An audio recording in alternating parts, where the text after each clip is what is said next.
హల్లెలూయా. దేవుని పరిశుద్ధ నామమునకు మహిమ కలుగును గాక. దేవుని నామానికి స్తోత్రాలు. చేస్తున్నా దేవుని వాక్యాన్ని ధ్యానం చేసుకున్నాము. పరిశుద్ధ గ్రంథము నుండి యోహాను రాసిన మొదటి పత్రిక, యోహాను రాసిన మొదటి పత్రిక 5వ అధ్యాయము 20వ వచనాన్ని చదువుకున్నాం. 5వ అధ్యాయము 20వ వచనం. మనం సత్యవంతుడైన వారిని ఎరుగవలెనని దేవుని కుమారుడు వచ్చి మనకు వివేకం అనుగ్రహించి ఉన్నాడని ఎరుగము. మనము దేవుని కుమారుడైన యేసు క్రీస్తునందున్న వారమై సత్యవంతుని అందున్నాము. ఆయనే నిజమైన దేవుడును నిత్య జీవమునై ఉన్నాడు. ప్రార్థించేద్దాం. ప్రేమ కలిగిన తండ్రి, స్తోత్రములు చెల్లిస్తున్నాం. ఈ సమయంలో మా తండ్రి, ఈ వాక్యమును మేము ధ్యానిస్తూ ఉండగా చదవబడిన వాక్య భాగములో నుండి ప్రభువా మీరు మాతో మాట్లాడాలి. పరిశుద్ధాత్మ దేవా, నీ అభిషేకం మాపై ఉంచండి. నీ నోటి గోరగా నన్ను వాడుకోండి. చేరి వచ్చిన బిడ్డలను శబ్దంతము ద్వారా వింటున్న బిడ్డలందరికీ దీవించండి. నాయనా, నీ వాక్యము మా జీవితాలలో కార్యము జరిగించినట్లుగా కృపను అనుగ్రహించండి. యేసు నామమున ప్రార్థిస్తున్నాము తండ్రి, ఆమేన్. దేవుని నామానికి స్తోత్రాలు. మనం చదువుకున్న ఈ వాక్య భాగంలో చాలా ప్రాముఖ్యమైన మానవ జీవితానికి చాలా ప్రాముఖ్యమైన మాటలు ఇక్కడ చెప్పబడ్డాయి. యేసుక్రీస్తుని గురించి ఇక్కడ ముఖ్యంగా 3 విషయాలు చెప్పబడ్డాయి. ఒకటి, సత్యవంతుడు. ఎవరంట? సత్యవంతుడు. రెండవది, ఆయన నిజ దేవుడు. ఆయన నిజమైన దేవుడు. మూడవది, ఆయన నిత్య జీవం. ఆయన నిత్య జీవం. అందుకే యోహాను సువార్త 14వ అధ్యాయం 6వ వచనంలో ప్రభు అంటాడు, నేనే మార్గమును, నేనే సత్యమును, నేనే జీవమునై ఉన్నాను అంటాడు. ఆయనే మార్గము, మనలను దేవుని రాజ్యములోనికి చేర్చడానికి. ఆయనే సత్యము, మనము అసత్యములో నుండి సత్యములోనికి నడిపించడానికి. ఆయనే జీవము, మనల్ని మరణము నుండి జీవములోనికి తీసుకొని వెళ్ళడానికి. అయితే ఇక్కడ ఈ గ్రంథకర్త అంటాడు, యేసుని నమ్మిన వారితో ఆయన చెప్పిన మాట ఏంటంటే, మనము సత్యవంతుని ఎరుగవలెనని దేవుని కుమారుడు ప్రత్యక్షమయ్యాడు అంటాడు. ఎవరిని ఎరగాలంట? సత్యవంతుని ఎరగాలంట. అసలు ఎవరి సత్యవంతుడు? ఎందుకు సత్యవంతుడు మనం ఎరగాలి? ఎందుకు మనము సత్యవంతుని ఎరగాలి? సత్యవంతుడు ఎరుగు నిమిత్తము అనే మాట వాడాడు అంటే, అసత్యవంతుడు ఉన్నాడు, ఆ అసత్యవంతుడు సత్యవంతుడుగా చలామణి అవుతూ ఉన్నాడు కనుక సత్యవంతుడు ఎవరో తెలియచేయడం కొరకు తాను సత్యవంతుడిని బయలుపరచుకోవడానికి వచ్చాడు. దానికి మొన్న ఒక వీడియో చూశాను నేను. 200 రూపాయల నోటును డూప్లికేట్ చేశారంట, దొంగ నోట్లు వస్తున్నాయంట. ఆ దొంగ నోటును ఎలా గుర్తించాలి అంటే, ఈ అసలైన నోటు నేను అసలైన నోటునని నిరూపించుకోవడానికి తనకు కావలసిన కొన్ని క్వాలిటీస్ ఇచ్చాడు. సుమారుగా అందులో 17 క్వాలిటీస్ ఇచ్చాడు. ఏది? 200 రూపాయల నోటు నేనే నిజమైన 200 రూపాయల నోటును అని ఆ నోటు తాను నిరూపించుకోవడానికి ఒక 17 సూచనలు ఆ నోటు మీద ఇచ్చారు. ఇప్పుడు మనం ఆ 200 రూపాయల నోటు ఒరిజినలా కాదా అని తెలుసుకోవాలంటే ఏం చూడాలి? ఈ 17 సూచనలను చూడాలి. ఈ 17 సూచనలు ఆ నోటు మీద ఉన్నది అంటే అది ఒరిజినల్. ఒకవేళ ఈ 17 సూచనలలో ఏది దానిలో లేకపోయినా అదే నోటు డూప్లికేట్, దొంగ నోటు. అలాగే సత్యవంతుడు తెలుసుకోవాలి అంటే సత్యవంతుని తెలుసుకోవడం కోసం, సత్యవంతుని బయలుపరచడం కోసం, సత్యవంతుని ప్రజలకు పరిచయం చేయడం కోసం దేవుని కుమారుడు ప్రత్యక్షమయ్యాడంట. అంటే జనులు సత్యవంతుణ్ణి వదిలేసి అసత్యవంతుణ్ణి వెంబడిస్తూ ఉన్నారు కనుక అది చాలా ప్రమాదం. ఎందుకంటే అసలైన నోట్లు కాకుండా దొంగ నోట్లు చలామణిలోకి వచ్చిందంటే దేశ భవిష్యత్తు పాడైపోతుంది. దేశంలో దేశం యొక్క జీడిపి పడిపోతుంది. దేశ ఆర్థిక పరిస్థితులు దెబ్బతింటాయి. ప్రజలు నిబ్రత కోల్పోవాల్సి వస్తుంది. ప్రజలకు అందవలసిన సౌకర్యాలన్నీ పాడైపోతాయి. కనుక ఇప్పుడు ఏం చేయాలంటే అసలైన వాటిని గుర్తించి డూప్లికేట్ని నాశనం చేయాలి.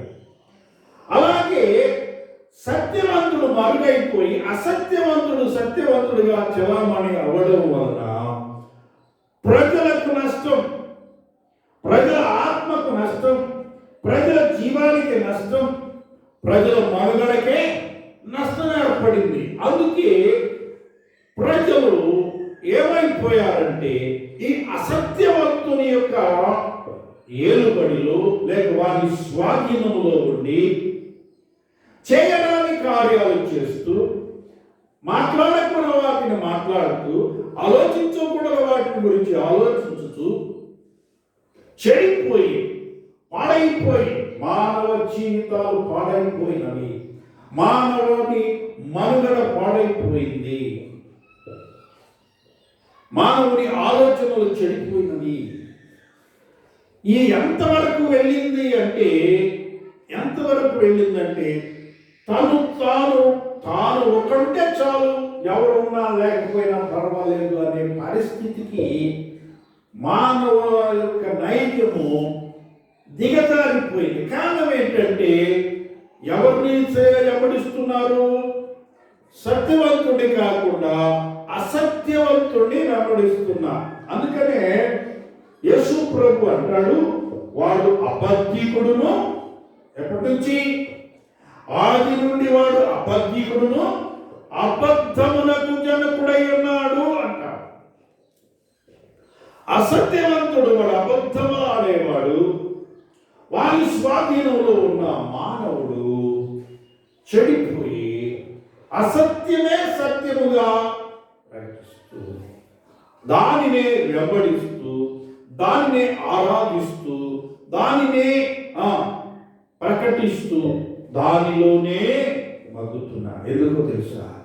ఒకవేళ దాని నుండి బయటికి రావడానికి వాడు రానివాడు సత్యాన్ని గ్రహించకుండా ఏం చేశాడంట? ప్రతి మానవుని యొక్క మనోనేత్రాలకు గుడ్డితనము కలుగ చేశాడు. ఎప్పుడైతే ఆదాము ఆ పండు తిన్నాడో అప్పటి వరకు తెరవబడి ఉన్న మనోనేత్రము మూయబడినది. ఏమైపోయింది?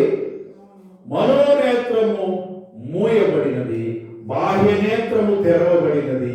బాహ్య నేత్రం తెరవబడి ఏమైంది? మంచి చెడ్డలు దిగంబరిగా ఉన్నాడని తెలుసుకున్నాడు, మంచి చెడ్డలు తెలుసుకున్నాడు, జ్ఞానాన్ని తెలుసుకున్నాడు. తద్వారా మానవ జీవితం పతనానికి చేరింది. కాబట్టి ఇప్పుడు ఈ అసత్యము ప్రచారంలోకి వస్తూ ఉన్నది. అసత్యవాది ప్రబలుచూ ఉన్నాడు. లోకమంతా అసత్యవాదిని వెంబడిస్తూ ఉన్నది. కనుక తద్వారా మానవ మనుగడ పాడైపోతుందని, మానవ మనుగడను తిరిగి నిలబెట్టడానికి, మానవుని రక్షించడానికి, మానవుని సత్యము వైపుకు తిప్పడానికి, మానవుని సత్యములు నడిపించడానికి, మానవునికి సత్యము నేర్పించడానికి, మానవునికి సత్యమును బయలుపరచడానికి సత్యవంతుడే ఈ లోకానికి రావాల్సి వచ్చిందన్నమాట. అది ఇక్కడ యోహాను తన పత్రికలో తెలియజేస్తున్నాడు. సత్యవంతుడైన వారిని మనము ఎరగాలి అని, తెలుసుకోవాలని దేవుని కుమారుడు ప్రత్యక్షమయ్యాడు. దేవుని కుమారుడు ప్రత్యక్షమయ్యాడు. ఆయనను ఏం చేశాడంటే ఆయనే మనకు సత్యవంతుడు. ఆయన ప్రత్యక్షమయ్యి ఆయన తన సత్యమును నిరూపించుకున్నాడు. ఆయన సత్యవంతుడని నిరూపించబడ్డాడు, సత్యవంతుడని రుజువు చేయబడ్డాడు. ఆయన అంటాడు, నా యందు పాపం ఉన్నదని మీలో ఎవరు స్థాపించగలడు అంటారు. యోహాను సువార్త 8వ అధ్యాయంలో నా యందు పాపం ఉన్నదని మీలో ఎవరు స్థాపించగలడు? నేను సత్యము చెప్తూ ఉన్నాను, కానీ మీరు నమ్మరు. కనుక ఆయన సత్యవంతుడై ఉన్నాడు. ఆయనను తీర్పు తీర్చిన పిలాతు ముమ్మారు ఈయన యందు నాకు ఏ దోషమో కనబడలేదు, ఈయన సత్యవంతుడు అని ఒప్పుకున్నాడు. ఆయనను ఆయన సిలువేయవలసినదే అని ప్రజలు కేకలు వేసినప్పుడు ఆ పిలాతు తీర్పు తీర్చడానికి, శిక్ష విధించడానికి ముందు తన చేతులు కడుక్కొని ఈ నీతిమంతుని, దేవుడికి స్తోత్రం, హల్లెలూయా, ఎవరట? ఈ నీతిమంతుని రక్తము నా మీదనో నా పిల్లల మీదనో ఉండకుండునుగాక అని చేతులు కడిగేసుకున్నాడు. దేవునికి స్తోత్రం. అయితే ఇశ్రాయేలు ప్రజలు, యూదులు ఏం చేశారంటే ఆ రక్తము మా మీదను మా పిల్లల మీదను ఉండునుగాక అన్నారు. రోజు ఇశ్రాయేలు ప్రజలు చెల్లాచెదరైపోవడానికి, భయంకరమైన హింసలు అనుభవించడానికి, భయంకరమైన యుద్ధాలు ఎదుర్కోవడానికి మెయిన్ కారణం ఏంటో తెలుసా?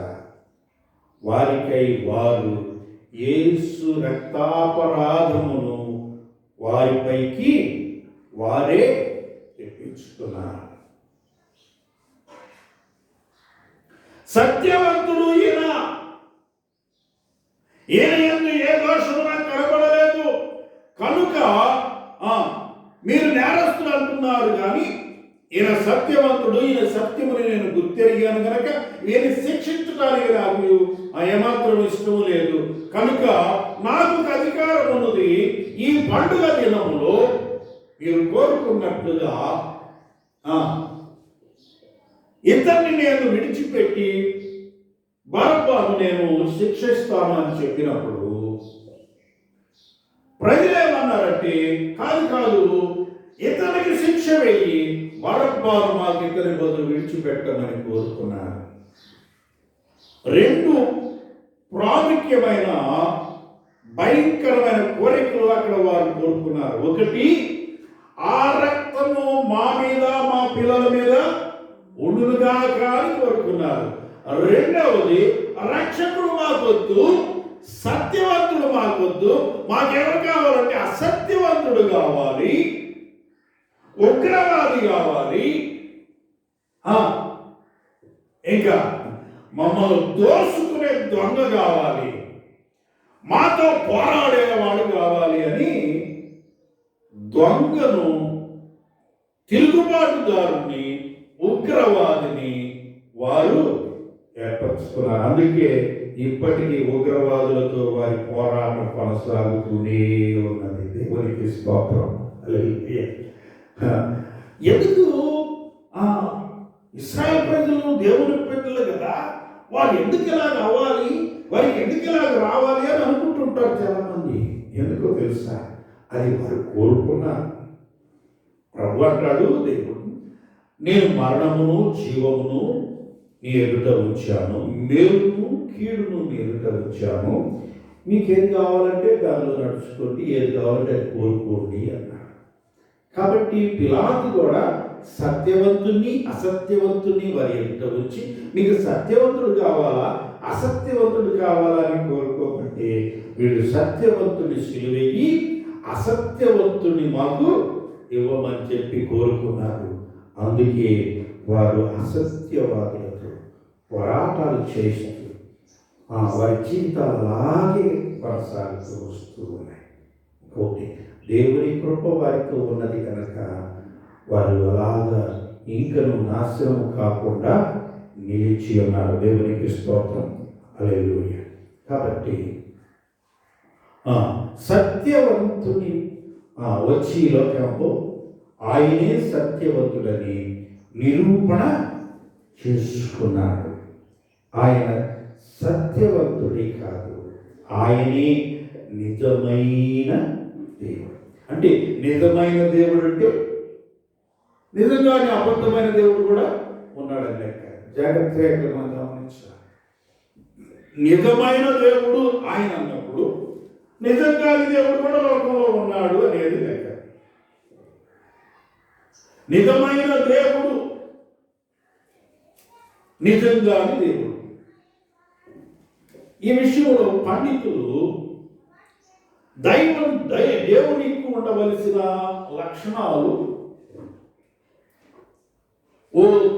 7 లక్షణాలను ప్రత్యేకంగా తీసి, ఈ 7 లక్షణాలు దేవుడు అనబడిన వాడికి ఉండాలి అని వారు నిర్ధారణ చేసి, ఆ నిర్ధారణలో ఒక్కొక్కరిని లోకంలో దేవుళ్ళు అనబడిన వారందరినీ ఒక్కొక్కరిని 7 లక్షణాలు ఆపాదిస్తూ వస్తే, ఒక్కొక్కరు 2 కలిగి ఉన్నారు, ఒకరు 3 కలిగి ఉన్నారు, ఒకరు 4 కలిగి ఉన్నారు, ఒకరు 5 కలిగి ఉన్నారు. కానీ యేసుక్రీస్తు ఒక్కడే 7 లక్షణాలు కలిగిన వాడిగా ఉన్నాడు. దేవునికి స్తోత్రం. హల్లెలూయా. ఆ 7 లక్షణాలు వివరించడానికి సమయం కాదు కనుక దేవుడి చిత్తం అయితే మరోసారి ఆ 7 లక్షణాలను మనము వివరించుకుందాం. కనుక ఆయనే నిజమైన దేవుడు అని నిరూపించబడ్డాడు. కనుకనే ఈ రోజున ప్రపంచమంతటిలో 400 కోట్ల ప్రజలు యేసు ప్రభుని రక్షకుడిగా అంగీకరించి ఆయన ఆరాధిస్తూ ఉన్నారు. హల్లెలూయా, హల్లెలూయా. 400 కోట్ల ప్రజలు యేసు ప్రభుని రక్షకుడుగా దేవుడిగా అంగీకరించి ఆరాధిస్తున్నారు. కారణం ఏంటంటే ఆయనే నిజమైన దేవుడు. ఆయనే నిజమైన దేవుడు. ఇక మూడోది మనం చూస్తే ఆయన నిత్య జీవం అంటారు. ఏంటంటే ఆయన నిత్య జీవం. నిత్య జీవం. ఆయన నిత్య జీవమై ఉన్నాడు.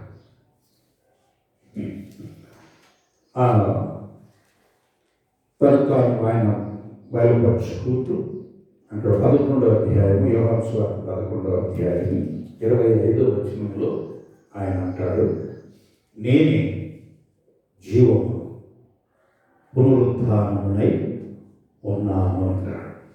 నేనే జీవమును పునరుత్థానమునై ఉన్నాను అంటాడు. నా మాట విని దాని ప్రకారం చేయువాడు నిత్య జీవము కలిగిన వాడు అంటాడు. కాబట్టి ఇక్కడ మనం గమనించినప్పుడు యేసు ప్రభువులో 3 విషయాలు యోహాను తెలియజేశారు. ఒకటి, ఆయన సత్యవంతుడు. రెండవది, ఆయన నిజమైన దేవుడు. మూడవది, ఆయన నిత్య జీవము కలిగిన వాడు. కనుక యేసును మనం వెంబడించాలి. యేసుని మనం వెంబడించాలి. యేసుని మనం అంగీకరించాలి. యేసుని రక్షకుడుగా స్వీకరించాలి. ఎందుకు ఇంతమంది ప్రజలు యేసుని రక్షకుడిగా అంగీకరించారు అంటే కారణం ఏంటి? ఎందుకు అంగీకరించాలి అంటే అంగీకరిస్తే వచ్చే లాభం ఏంటి అంటే లాభం లేకుండా ఎవరు ఏ పని చేయడు. లాభాన్ని ఆశించి పనిచేస్తాడు. అయితే యేసుని వెంబడించడం ద్వారా, యేసుని రక్షకుడిగా అంగీకరించడం ద్వారా, యేసుని దేవునిగా ఆరాధించడం ద్వారా కలుగు లాభం ఏంటి అని మనం చూస్తే 3 విషయాలు మనం క్లుప్తంగా చూద్దాం. 3 విషయాలు. ఒకటి, ఆయన మాట వినడం ద్వారా మనం నిత్య జీవాన్ని పొందుతామంట. చూడండి, యోహాను సువార్త 5వ అధ్యాయము, యోహాను సువార్త 5వ అధ్యాయము 24వ వచనం. 5:24.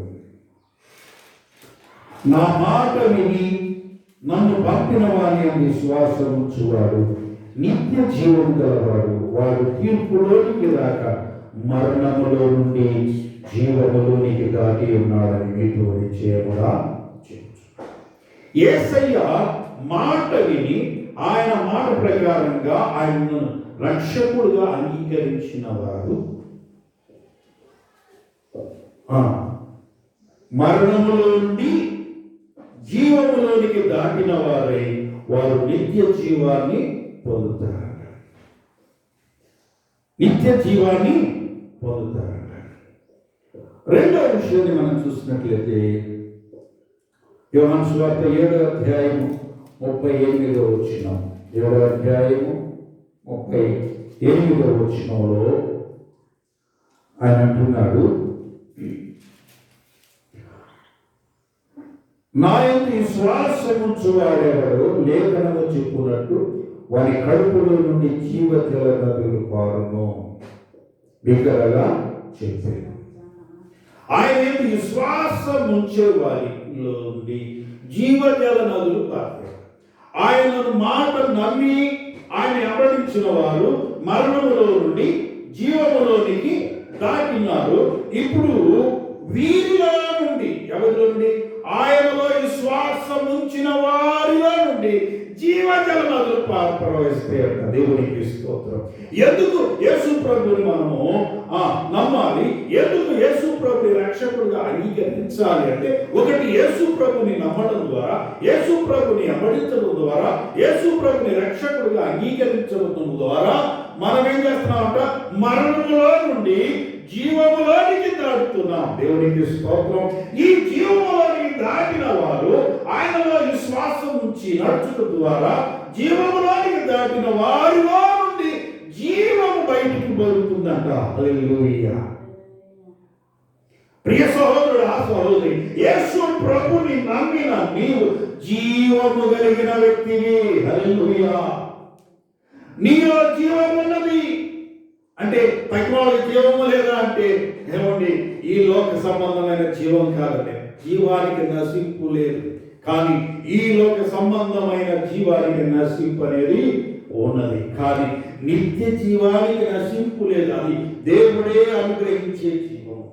అది దేవుడు అనుగ్రహించే ఆ నిత్య జీవానికి నశింపు లేదు. ఇక్కడ బ్రతుకుంటాడు, అక్కడ బ్రతుకుంటాడు. ఇతని పైకి రెండవ మరణానికి దాడి చేయడానికి అధికారము లేదు. కానీ ఈ లోకంలో జీవించే వ్యక్తి, యేసుక్రీస్తు అనుగ్రహించు జీవాన్ని పొందని వ్యక్తి, లోక సంబంధమైన జీవములో ఎదుగుతున్న వ్యక్తి ఒక రోజున ఈ జీవాన్ని పోగొట్టుకుంటాడు. తర్వాత మరలా నిత్య జీవాన్ని పోగొట్టుకుని రెండవ మరణమతల పైన దాడి చేయడానికి అతడు సిద్ధంగా ఉండాల్సి వస్తుంది. అందుకనే ప్రభు అంటున్నాడు, నన్ను నమ్మిన వారు, నా మాట నమ్మిన వారు, నన్ను నమ్మిన వారు మరణములో నుండి జీవములోనికి దాటారు.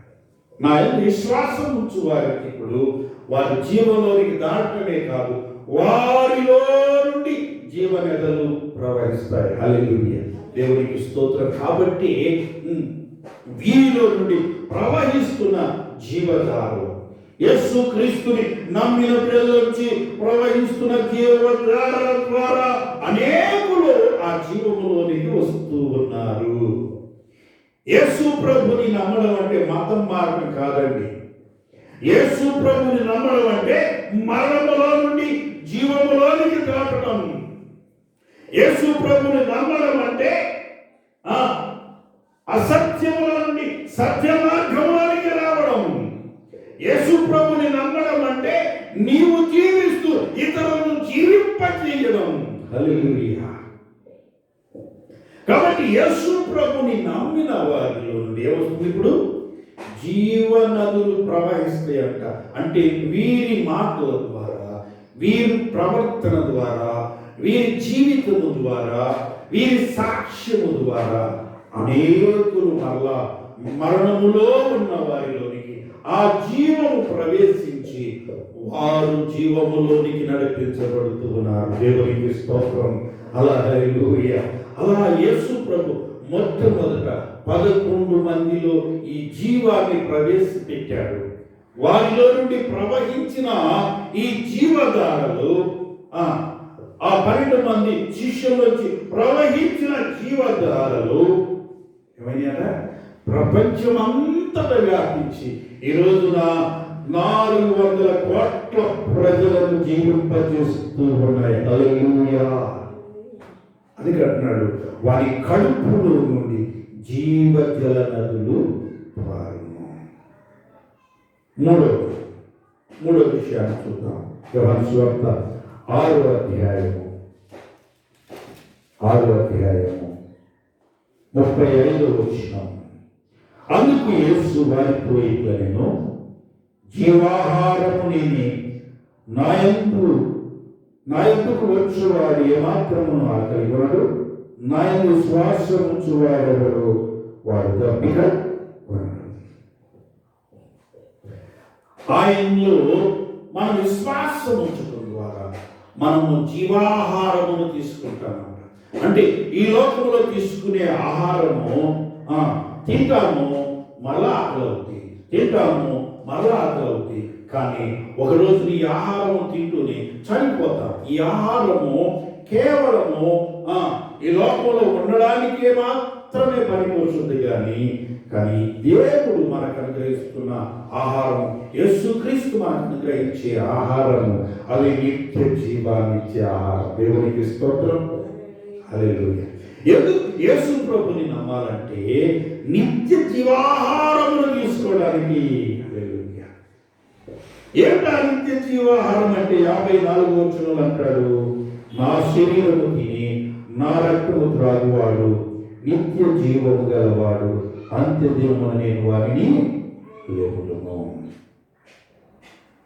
ఆయన శరీరము, ఆయన రక్తమే మనకు నిత్య జీవానిచ్చే జీవాహారమును పానమునై ఉన్నది. కనుక యేసు ప్రభుని నమ్మిన వారిలో మరణములో నుండి జీవములోనికి దాటారు. మరణం జీవంలోనికి దాటిన వీరు జీవాహారమును భుజిస్తూ ఉన్నారు. హల్లెలూయా. ఎందుకున్నారు? జీవాహారమును భుజిస్తున్నారు. ఈ జీవాహారం భుజించిన వీరి కడుపులో నుండి ఎప్పుడైతే వీరి కడుపులోనికి జీవాహారం వెళ్ళిందో, వీరి కడుపులోనికి జీవజలాలు వెళ్ళినాయో, అవి తిరిగి మరలా ప్రవహించి అనేకులను జీవములోనికి నడిపిస్తున్నాయి. కాబట్టి యేసు ప్రభుని మనము నమ్మడం నిజంగా ఎంత ధన్యులమో, ఎంత గొప్ప ధన్యత ప్రభు మనకిచ్చాడు. ఎందుకంటే ఒకటి, మనము సత్యవంతుని తెలుసుకున్నాము. హల్లెలూయా. యేసు ప్రభు నమ్మిన వారు సత్యవంతుని తెలుసుకున్నారు. రెండోది, నిజమైన దేవుని దగ్గరకు వచ్చారు. మూడోది, నిత్య జీవములోనికి వచ్చాము. ఇప్పుడు మనం నిత్య జీవంలోకి వచ్చిన మనము, మరణములో నుండి జీవములోనికి దాటిన మనము నిత్య జీవాహారమును తీసుకుంటున్నాము. నిత్య జీవాహారమును తీసుకుంటున్న మనము అనేకులకు జీవాన్ని అందిస్తూ జీవాహారముగా, జీవజలముగా మనము ఈ లోకములో జీవిస్తూ ఉంటున్నాం. దేవునికి స్తోత్రం. హల్లెలూయా.